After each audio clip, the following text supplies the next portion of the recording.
Hello guys, welcome back to my YouTube channel T-Spot. In this video, in an NCIS Hawaii episode, the U.S. Marshals apprehended a felon once more. His name was Harriman. The U.S. Marshals were unable to bring him back to the mainland to face charges because only Tennant was able to convince her to board the flight. Tennant wanted to question their prisoner. She said that because he was the last person to see the man, NCIS Special Agent Craig Anton was the only one who could tell her what had happened to him. After that gathering, Craig evaporated suddenly. Principal accepted Harriman had killed him. She wanted to ask Harriman questions to find where Anton's body was and bring him back to his family.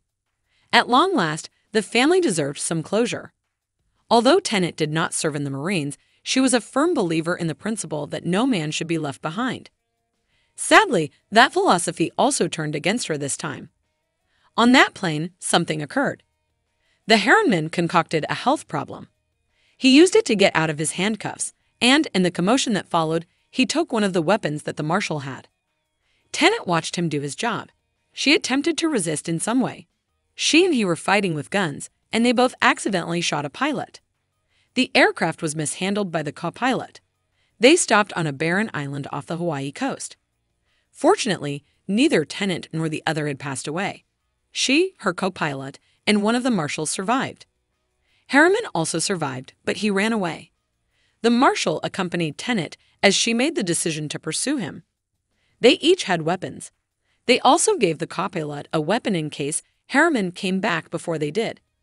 Sadly, Harriman also kept one of the plane's guns, which were deadly and armed. He was bending over backward to try not to be considered responsible for his various wrongdoings, so he would have rather not gotten off so delicately. He moved swiftly.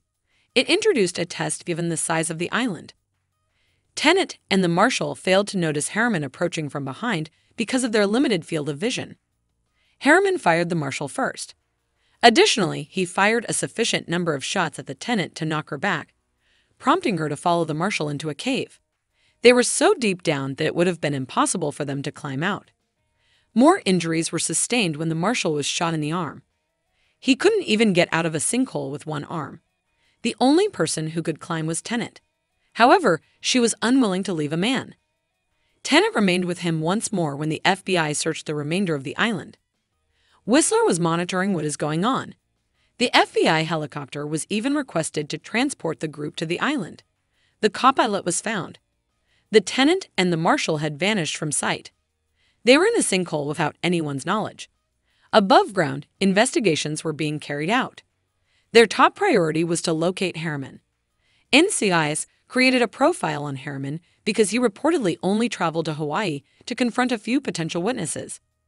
They concluded that the people he killed might be aware of his intended destination if he ever left the island. Inhabitant penetrated her standard since they didn't have the foggiest idea where she was, and they just realized he was still on the island since he ran into Whistler and went after her. She settled on the choice to get away from the cavern without the marshal to save herself. Tennant took action because that was the only way to get help. If they were not found, the marshal's injuries might get worse. After that, Tennant rose from the abyss. She found the island's federal agents. After that, Harriman was all captured for endeavoring to take a vehicle from the government specialists.